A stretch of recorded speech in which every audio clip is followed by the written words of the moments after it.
2 पाठ हो चुके हैं हमारे वसंत के अंतर्गत। आगे वसंत का ही कार्य करेंगे हम। अगला पाठ है हमारा कामचोर। कामचोर, ये जैसे कि यहाँ पर मैंने बोर्ड पर लिखा हुआ है, और इसकी लेखिका कौन है? इस्मत चुगताई। अच्छा, पहले ये बताओ कि कामचोर किसे कहते हैं? कौन होता है कामचोर? जाहिर है काम से जी चुराने वाला, जो काम ना करना चाहता हो, काम करने में सक्षम है लेकिन काम ना करे, वो होता है कामचोर। और इसमें जो मुख्य बिंदु हैं, मुस्लिम परिवार है, ये कहानी है बेटा। कामचोर मुस्लिम परिवार से संबंधित है और इसमें संयुक्त परिवार की बात है। संयुक्त परिवार है। संयुक्त परिवार किसे कहते हैं? जहाँ जिस परिवार में घर के सभी सदस्य, दादा दादी, चाचा चाची, मामा मामी, मुस्लिम परिवार में मामा मामी भी शामिल होते हैं, मौसा मौसी भी आ जाते हैं उसमें, ठीक है, नाना नानी सभी शामिल होते हैं। अपने यहाँ तो दादा दादी, चाचा चाची, ताऊ ताई जी ये सब होते हैं, लेकिन मुस्लिम परिवार में मौसा जी, मौसी जी और मामा मामी भी आ जाते हैं। तो ये मुस्लिम परिवार की बात है, संयुक्त परिवार है। और जाहिर है कि जब संयुक्त परिवार है तो बच्चे भी काफ़ी सारे होंगे। यहाँ पर इस कहानी में बहुत बच्चे हैं और सभी बच्चे लगभग हम उम्र हैं, काम करने योग्य हैं, लेकिन काम नहीं करते। काम करने का उनका मन ही नहीं करता। और जो घर के सदस्य हैं वो उनसे दुखी हैं, ठीक है ना। मतलब घर का भी काम करें वो, और वो बच्चे क्या करते हैं कि खुद करने लायक जो काम है वो भी नहीं करते। उठकर पानी वगैरह भी, जो खुद खाने पीने के लिए जो कुछ चाहिए उसके लिए भी वो दूसरों पर निर्भर हैं, हुक्म चलाते रहते हैं। और जो काम नहीं करेगा तो कैसा हो जाएगा बेटा? चर्बी चढ़ जाएगी उसके ऊपर, मोटा ताजा हो जाएगा ना वो। काम करने से ही, परिश्रम करने से ही हम स्वस्थ रहते हैं और हमारा शरीर सुडौल बना रहता है। काम नहीं करेंगे तो वो क्या है, बच्चे मोटे ताजे हैं घर में। और घर के सदस्य उनसे दुखी हैं और उनको कहते हैं, वो सभी मतलब बैठक करते हैं, इस बारे में घर में चर्चा होती रहती है कि कैसे इनको काबू किया जाए। अब जैसे आप लोग हो बेटा, आजकल आपकी जिन बच्चों की समय सारिणी अच्छी है, जो एक नियोजित समय सारिणी के अनुसार चलते हैं, वो बच्चे तो प्रशंसा के योग्य हैं। लेकिन जिनकी समय सारिणी सही नहीं है, जो प्रतिदिन का कार्य प्रतिदिन नहीं करते और पीछे पड़ कर जिनसे कार्य लिया जाता है, तो उनके लिए तो घर में चर्चाएं होती रहती हैं कि कैसे इनकी दिनचर्या को कैसे सुनियोजित किया जाए। तो इस पाठ में भी, इस कहानी में भी घर के सदस्य आखिर में क्या निर्णय लेते हैं कि जो घर में नौकर चाकर हैं उनको हटा दिया जाए। अगर घर में जो नौकर चाकर हैं उनको हटा दिया जाएगा तो ये अपने आप ही काम करेंगे फिर। तो ये निर्णय लिया जाता है। और जो बच्चे थे फिर हर रोज चक चक चक चक सुनते सुनते बच्चे भी परेशान थे। आखिर में बच्चों ने भी निर्णय लिया कि अपना थोड़ा बहुत काम करने में क्या हर्ज है, हिल हिलाकर पानी ले लिया करेंगे अपने आप। और हिलने डुलने से फिर उनके क्या है कि पानी की जो सुराही के पास सभी बच्चे जाते हैं। अब उनमें कोई बच्चा दबने वाला तो था नहीं, क्योंकि उनमें किसी प्रकार के कोई संस्कार नहीं थे और उनको एक तौर तरीके के साथ कार्य करना नहीं आता था। तो वहाँ पर जहाँ पानी की सुराहियाँ रखी हुई थी, मटके रखे हुए थे, पानी पीते हैं तो वो आपस में धक्का मुक्की करते हैं और धक्का मुक्की, कोहनियाँ चलती हैं, बर्तन फेंकते हैं, तो वहाँ चारों ओर पानी पानी कर देते हैं, खुद के कपड़े भीग जाते हैं उनके। तो फिर उनका इस प्रकार का रवैया देखकर अम्मा फिर परेशान हो जाती है और फिर अब्बा जान क्या करते हैं बेटा? अब्बा जान एक निर्णय लेते हैं समझदारी के साथ और उनको कुछ लालच देते हैं।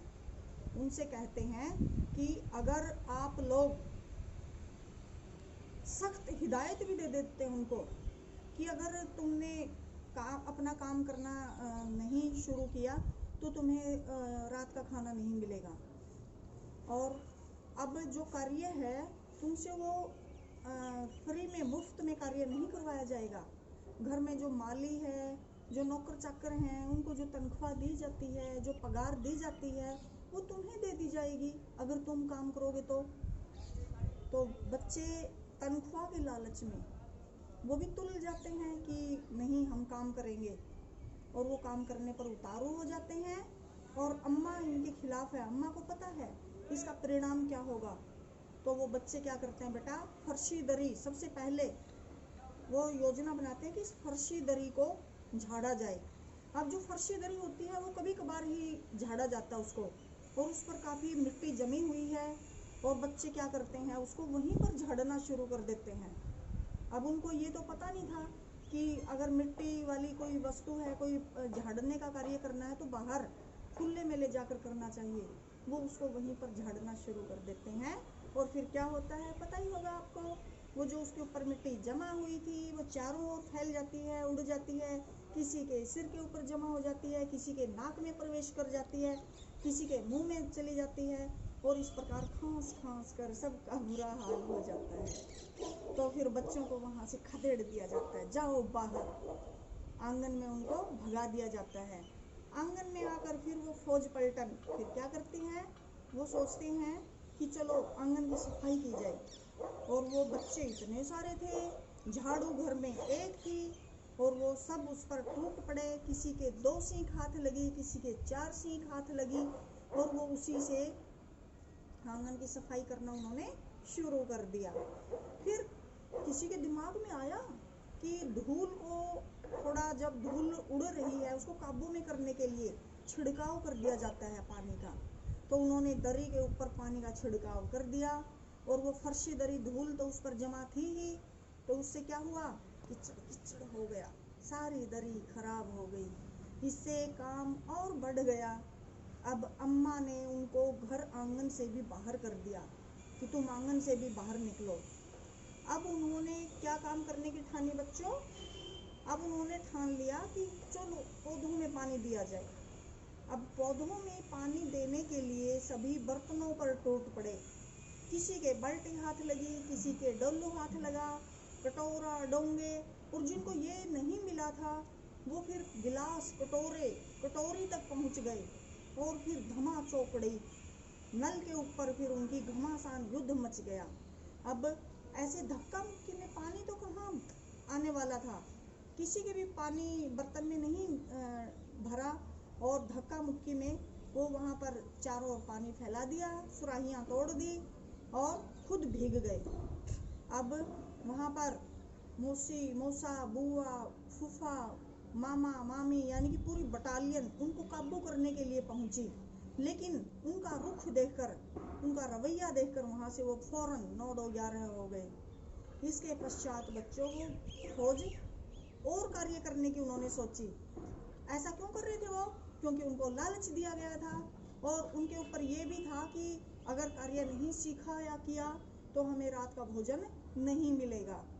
तो इस प्रकार उन्होंने कोई और कार्य करने की ठान ली। अब उन्होंने क्या किया, फिर आगे बढ़े वो, और उन्होंने सोचा कि जो ये मुर्गियां हैं इनको हम, इनके जो निर्धारित स्थान है दड़बे, उसमें इनको पहुंचा देते हैं। अब मुर्गियां सारी इधर उधर दाना चुग रही थी, और वो एकदम से ऐसे उनके ऊपर आक्रमण देखकर, देखो बेटा आप लोगों के घरों में पालतू पशु हैं। अब जिन घरों में पालतू पशु होते हैं वो गाय या भैंस है, जो घर में सदस्य जो प्रतिदिन उनका दूध दुहता है उसी को दूध देते हैं वो। अन्यथा अगर किसी दिन अगर कोई अगर वो सदस्य कहीं बाहर गया हुआ है दूध दूहने वाला, तो वो किसी और को नहीं देंगी, क्योंकि वो उनके हाथ पहचान जाते हैं, वो इतना समझदार होता है पशु। और बिल्कुल इसी प्रकार जो घर के पालतू पशु होते हैं वो आवाज की भी पहचान कर लेते हैं, अपने मालिक की आवाज की। अगर उनका मालिक दूर से उनको पुकारे ना तो वो पहचान जाते हैं, और फिर वो दौड़े चले जाते हैं। अब वो मुर्गियां भी प्रतिदिन उनको जो हाँक लगाता था उस आवाज की वो आदी थी, और फिर उनको आराम से, जो हाँकने वाला था आराम से दड़बे तक लेकर जाता था। लेकिन जो फौज थी बच्चों की, उनको ये सब नहीं पता था, क्योंकि वो तो कार्य करते ही नहीं थे। तो उन्होंने उनको ऐसे खदेड़ना शुरू कर दिया बिल्कुल। और फिर मुर्गियां क्या हैं, मुर्गियां एकदम से बेकाबू हो गई, और कोई किधर गई, कोई किधर गई, इधर उधर, कोई उड़कर, यहाँ पर मैंने कुछ नाम अंकित किए हैं, नौकर चाकर हैं, जानवर मुर्गियां भैंस हैं घर में, अब्बा अम्मा। अच्छा यहाँ पर जो आया है, आया खीर के ऊपर चांदी वर्क लगा रही थी। चांदी का वर्क होता है ना बेटा, चांदी का एक चमकीला सा वो लगा होता है, मिठाई पर लगा होता है।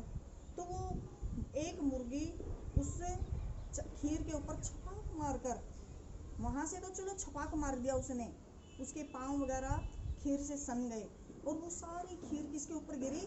वो सारी की सारी खीर गिरी दीदी के कामदानी दुपट्टे पर, और उसके धुले हुए सिर पर जा गिरी सारी की सारी खीर। इसके बाद एक बड़ा सारा मुर्गा, वहीं पर अम्मा पानदान खोले बैठी थी।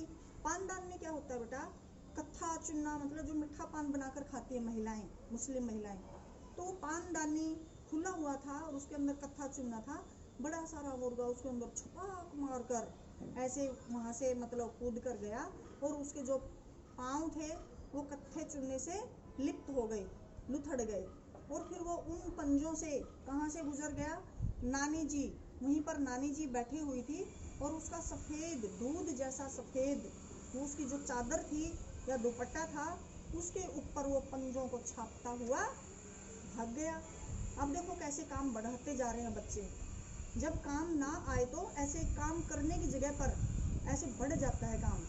फिर क्या हुआ कि वही मुर्गा, जो एक मुर्गा क्या हुआ, दाल में छपाक मारकर, मोरी, मोरी होता है बेटा नाली, पानी की नाली जो होती है निकासी की, पानी की निकासी के लिए बनाई जाती है खुली नालियाँ, तो वो वहाँ पर एक नाली थी और उसमें पानी एकत्रित था, गंदा पानी, उसके अंदर जा गिरी, और वहीं पर मौसी जी अपना मुंह धो रही थी, और वो उसके छिंटे उसके चेहरे पर लगे, और वो गंदा पानी उसके चेहरे पर लग गया। इसी प्रकार आगे क्या हुआ? ये तो था मुर्गियों का, मुर्गे मुर्गियां इधर उधर बिल्कुल बेनकाब ऊंट की तरह इधर उधर दौड़ रही थी, बेकाबू हो रही थी। अब उनको वहां से निकाल दिया गया बच्चों को। अब उन्होंने क्या ठानी बेटा कि चलो ये जो ये भेड़े आ गई हैं, बाहर से भेड़े आई हुई थी घूम फिर कर, दिन भर बाहर घूमकर भेड़े घर को लौटी थी, और उन्होंने सोचा कि चलो जो ये दाने का सूप है इनको पिला देते हैं। अब भूखी भेड़ें, दिन भर की भूखी, उन्होंने जैसे ही दाने का सूप देखा बस टूट पड़ी, और उन्होंने बीच में क्या, बीच में है बर्तन है या फिर कोई बैठा हुआ है, कोई चीज रखी हुई है, इसकी परवाह किए बिना भेड़े सीधी उनको रोंदती हुई, नेंगने बिखेरती हुई आगे की ओर बढ़ गई। अब भेड़ चाल होती है बेटा, एक भेड़ के पीछे दूसरी भेड़ें भी ऐसे ही, ऐसे बर्तनों के ऊपर से लुढ़काती हुई, बर्तनों को, चीजों को बिखेरती हुई भेड़ें सूप के पीछे पीछे चली गई, पलंग के ऊपर चढ़ गई, और वहीं पर अम्मा सोई हुई थी। कौन सी अम्मा है यहाँ पर? अम्मा सोई हुई थी, माँ, वहां पर माँ सोई हुई थी, और वो एकदम से पकड़ो पकड़ो, एकदम से मतलब वो किसी ख्वाबों में थी उस वक्त, और वो उसमें ही लिपटे लिपटे कहने लगी कि पकड़ो पकड़ो। फिर वो भेड़े, उन्होंने क्या किया, भेड़ों ने वो जो सूप था दाने का वो तो छोड़ दिया उन्होंने, और फिर उन्होंने देखा कि एक तरकारी वाली दालान में बैठी हुई है, और वो अपनी शाक सब्जी दे रही है, जो मटर है, मटर को तोल तोल के रसोइये को दे रही थी वो। अब जो वो भेड़े थी वो उसकी ओर लपकी, तरकारी वाली की तरफ। अब तरकारी वाली ने देखा कि ये भेड़े तो मेरी तरफ आ रही हैं, और ये तो मेरी सारी भाजी खा जाएंगी, तो फिर वो भी खड़ी हो गई एक लट्ठी लेकर, और वो अपनी तरकारी बचाने के लिए उन पर लकड़ी से उनकी पिटाई करने लगी। अब आप सोच सकते हो, भेड़ को अगर हम मारेंगे, पिटाई करेंगे, उसके ऊपर डंडे बरसाएंगे तो उनको दर्द होगा। भेड़ के ऊपर होती है बेटा ऊन, उनकी चादर बिछी होती है पूरी, ऐसे गद्देदार उनका शरीर होता है, और फिर उन पर कोई असर ही नहीं हुआ भेड़ों पर, और असर ना हो तो फिर वो मजाक मजाक में उसके ऊपर और ज्यादा हावी हो गई, और उसकी जितनी भी तरकारी थी सारी अपने पेट की कड़ाही में झोंक ली, तरकारी भी खा गई। अब कुछ बच्चों ने क्या सोचा कि चलो जो ये भैंस है इसका दूध दूह लेते हैं। अब उन्होंने बाल्टी उठाई, भैंस बैठी हुई थी, अब 4 बच्चे, भैंस एक, 4 बच्चों के कितने हाथ बेटा? 8, 2 चौके 8, 8 उनके हाथ, 4 थन, 4 थन पे 8 हाथ, एकदम से ऐसे वो तो बिदक गई एकदम से, और एकदम से फौरन खड़ी हो गई भैंस। और फिर उन्होंने क्या निश्चय किया, सूझबूझ से काम ले रहे हैं यहाँ पर बच्चे। उन्होंने क्या निश्चय किया कि चलो इनकी गाड़ी पछाड़ी बांध देते हैं। गाय की बांधते हैं ना बेटा, जैसे पीछे के 2 पाँव बांध देते हैं गाय के, तो उन्होंने आगे पीछे के 2 पाँव भैंस के अपने झूला झूलने वाली रस्सी से उसके बांध दिए। और किससे बांधे, वो चाचा जी के चारपाई के साथ बांध दिया, जिस पर चाचा जी सोए हुए थे। और फिर भैंस आगे के पाँव बांधने से पहले ही वो चौकन्नी हो गई, वो फौरन दौड़ पड़ी, बेकाबू हो गई वो। और फिर चाचा जी ने सोचा कि ये क्या हो रहा है। वो सपने में पहले सोच रहे थे कि सपना है, और सपने में आंधी तूफान। फिर वो ड्रम से टकराई, उनकी जो चारपाई थी पानी के ड्रम से टकराई, उसके पानी के छिंटे उसके चेहरे पर लगे। तो उसने सोचा कि आंधी तूफान आया हुआ है, भूकंप आया हुआ है। और फिर वो खड़े हो जाते हैं, उनको मतलब चेत गए वो फिर। और फिर उन्होंने देखा कि ये तो असली में ये घटना घटी हुई है, कोई ये काल्पनिक नहीं है, कोई सपना नहीं है। तो उसने चारपाई के दोनों जो लकड़ी के वो होते हैं ना, वो पकड़ लिए दोनों, उसके चौखट सी जो बाही लगी होती हैं, वो दोनों उसने पकड़ ली अच्छी प्रकार से कसकर। और फिर अब एक समझदारी की बात हुई यहाँ पर। बच्चों ने क्या सोचा कि चलो जो इनके बच्चे हैं ना, यहाँ पर कहानी में बछड़ा लिखा हुआ है, जबकि भैंस के क्या होता है बेटा, कटड़ा या कटड़ी होता है। तो उन्होंने सोचा कि चलो इन बच्चों को भी साथ में खोल देते हैं। अब बच्चों को उन्होंने खोल दिया, और जैसे ही भैंस ने अपने बच्चे को देखा तो ममता जाग उठी। भैंस ने फौरन अपने खुर की ब्रेक लगा दी और वो रुक गई। और फिर क्या हुआ कि वो दूध जो है, जो उसका बच्चा है, कटड़ा है, वो फौरन दूध पीने लगा। और बच्चों ने भी, वो बाल्टी तो गोबर से सन गई थी, उन्होंने भी गिलास कटोरी उठाई, कुछ गिलास में दूध गया, और बाकी दूध कौन पी गया बेटा, उसका बच्चा पी गया, भैंस का बच्चा। अब वो उसको हटा रही हैं, लेकिन वो बागी हो जाता है, वो थोड़े मानेगा। अब उसको माँ का दूध मिल गया है, तो वो सारा दूध वो पी गया। और इस प्रकार देखो बेटा, घर की क्या हालत हो गई। वो बच्चे भी खुद भी चिकड़ से लथपथ हो गए। अब घर में चारों ओर का क्या हाल हुआ होगा, आप सोच सकते हो क्या हाल हुआ होगा। चारों ओर बच्चे, बाल्टी, तसले, बर्तन और गिलास, चारों ओर बिखरे पड़े हैं, और पानी बिखरा हुआ है, धूल मिट्टी कीचड़। तो जैसे बेटा होली पर नहीं होता है, होली पर आप लोग तो थोड़ी देर का मनोरंजन कर लेते हो, होली खेलते हो, और फिर इतनी देर में मम्मी का कितना काम बढ़ जाता है। मम्मी बेचारी सायंकाल तक आपके कपड़े धोती रहती है, घर की सफाई करती रहती है। तो बिल्कुल इसी प्रकार उन नासमझ बच्चों ने किया।